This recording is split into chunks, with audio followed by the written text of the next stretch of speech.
Hi everyone, welcome to the video. So today's video we are going to solve the next part of this question, that is the mean. So last video में मैंने k की value निकाली थी. So if you divide it, you will get k is equal to 0.05. And I'm very sorry for the bad voice because I am not well. So yeah, but still I'm recording so that all the lectures get delivered on time. I'm very sorry for this. Okay, so if I actually want to explain you about this mean, तो हम ऐसे बात करेंगे. तो k की value आपके पास ये आई थी, ठीक है. तो आज अगर मैं यहाँ पर ये मैं बात करती हूँ मीन की, तो ऑलरेडी आपको मीन का फॉर्मूला पता है, ठीक है. इसको हम EX से डिनोट करते हैं, ठीक है. तो हमें पता है कि देखो यहाँ पर सारा डेटा गिवन है, तो हमें कुछ नहीं करना है कि इंटू PX कर देंगे. मतलब कि k को मल्टीप्लाई करो PX से, summation of KX into PX. मतलब कि अगर आप यहाँ पर डिवाइड कर दोगे, मतलब जैसे यहाँ पर आप k को मल्टीप्लाई करो, ठीक है. k की k नहीं, ओके. तो ठीक है, यहाँ पर इसका फॉर्मूला मैं बता देती हूँ. तो इसको summation x into P x से डिनोट करते हैं, ठीक है. तो यहाँ पर जो भी x की वैल्यू है उसको पी एक्स से मल्टीप्लाई करके आपके पास वैल्यूज़ आ जाएंगी, ठीक है. तो हमारे पास पी एक्स की वैल्यू क्या होगी वो मैं आपको एक्सप्लेन करती हूँ. देखो पी एक्स जो है ये है, ठीक है. अब यहाँ पर हमें k की वैल्यू ऑलरेडी पता है 0.05. तो what are we gonna do is, सबसे पहला मैं यहाँ पर एक पॉइंट बनाती हूँ. हमें -3 इंटू 0.05 करेंगे, ठीक है.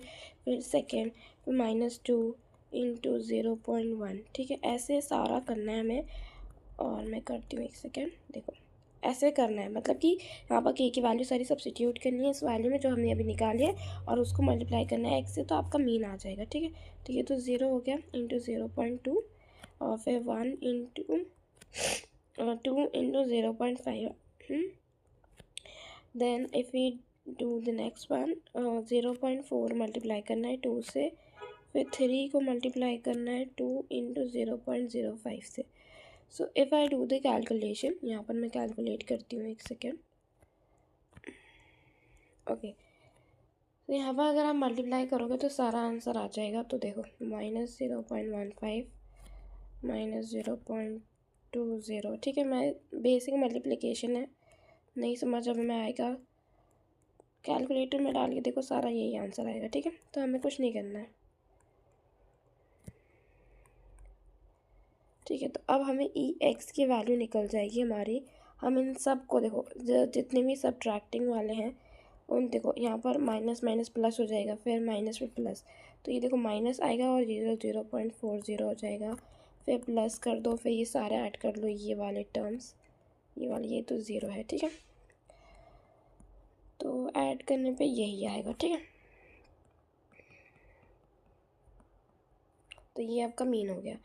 अब मैं वेरिएंस की बात करती हूँ, ठीक है. तो मैं इरेज कर रही हूँ इसको. और वेरिएंस की बात करूँ तो मैं, तो वेरिएंस देखो, वेरिएंस के बहुत सारे फार्मूले होते हैं. एक फार्मूला ये होता है, ठीक है.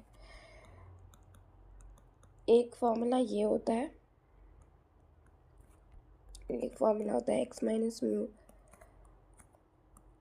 इंटू, ये देखो जो मर्जी वो करो, ठीक है. अब EX तो मैं ये वाला अप्लाई कर रही हूँ, ये वाला नहीं कर रही हूँ. तो देखो अगर मैंने जो भी बताया वो वाले से भी कर सकते हो, ठीक है. तो EX² कैसे निकालोगे, कुछ नहीं करना है, x² इंटू FX, और इसका समीशन निकाल लो, ठीक है. ये आ जाएगा, फिर उसको माइनस कर दो EX का होल स्क्वायर से, तो ये पूरा वेरिएंस आ जाएगा, ठीक है. तो आई होप इट्स क्लियर. तो जल्दी से मैं करके बता देती हूँ कैसे करेंगे. देखो x की वैल्यू क्या क्या है, ठीक है. तो यहाँ पर मैं लिखती हूँ x इज़ -3, देन 2 -1 0 1 2 3, ठीक है. फिर x² करूँगी तो 9 4 1 0 1 4 9, ठीक है. px की वैल्यू क्या है, 0.05 0.1 0.05 0.2 0.1 0.4 0.1. x² इंटू px करूँगी तो क्या मिलेगा, 0.45. मल्टीप्लाई करना है, ठीक है.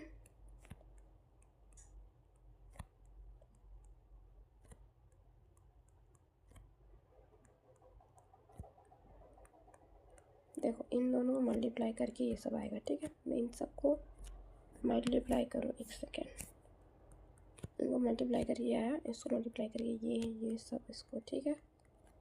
अब यहाँ पर समीशन कर लो इसका, तो ऐड करो तो देखो 3.50, ठीक है। तो ई एक्स की स्क्वायर की वैल्यू हो गई, तो कुछ नहीं करना है, ई एक्स स्क्वायर होता है ना, एक सेकेंड, माइनस ई एक्स का होल स्क्वायर, मतलब मीन का होल स्क्वायर, कुछ नहीं करना है, 3.5 माइनस 0.8 का होल स्क्वायर, तो ये 0.64, बिकॉज 8 का स्क्वायर 8 to 64 होता है इसलिए, ठीक है। ये वेरिएंस आ गया, ठीक है। ये पूरा क्वेश्चन कंप्लीट हो गया है, ठीक है।